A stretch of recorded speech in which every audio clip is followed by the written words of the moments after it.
এখনো গণতান্ত্রিক সংগ্রাম কিন্তু শেষ হয়নি।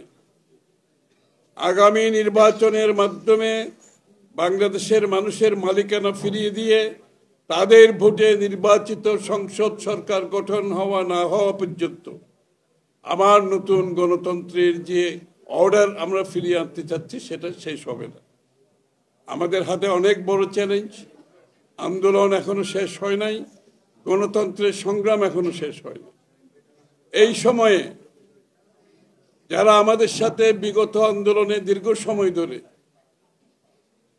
যুগপৎ আন্দোলনে আমরা ঐক্যবদ্ধভাবে রাস্তায় লড়েছি, তার মধ্যে এলডিপি অন্যতম দল এবং সাদাত হোসেন সেলিমের নেতৃত্বে এই দলটি তারেক রহমানের নেতৃত্বে ঐক্যবদ্ধ সংগ্রামের মাধ্যমে স্বৈরশাসকের পতন ঘটিয়েছে।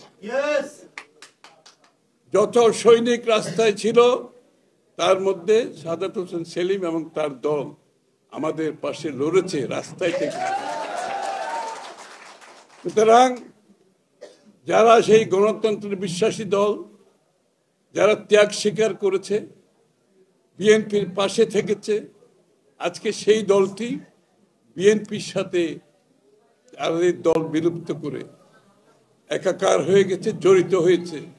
বিএনপির আদর্শ উদ্দেশ্যে বিশ্বাস করে, বিএনপির উপর আস্থা রেখে আগামীর যে বাংলাদেশ করার স্বপ্ন তারেক রহমান সাহেব দেখছেন, সেই বিশ্বাস রেখে আজকে আমরা এক জায়গায় এসে দাঁড়িয়েছি।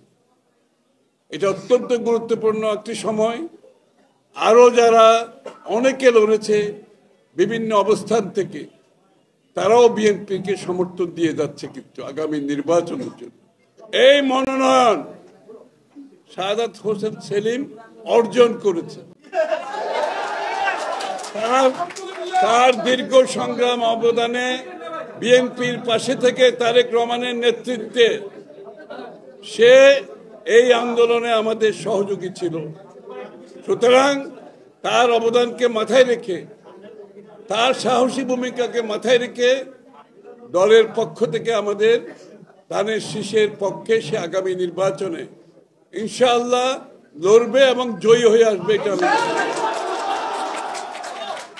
আপনারা যারা আছেন আপনাদেরকে ঐক্যবদ্ধ থাকতে হবে।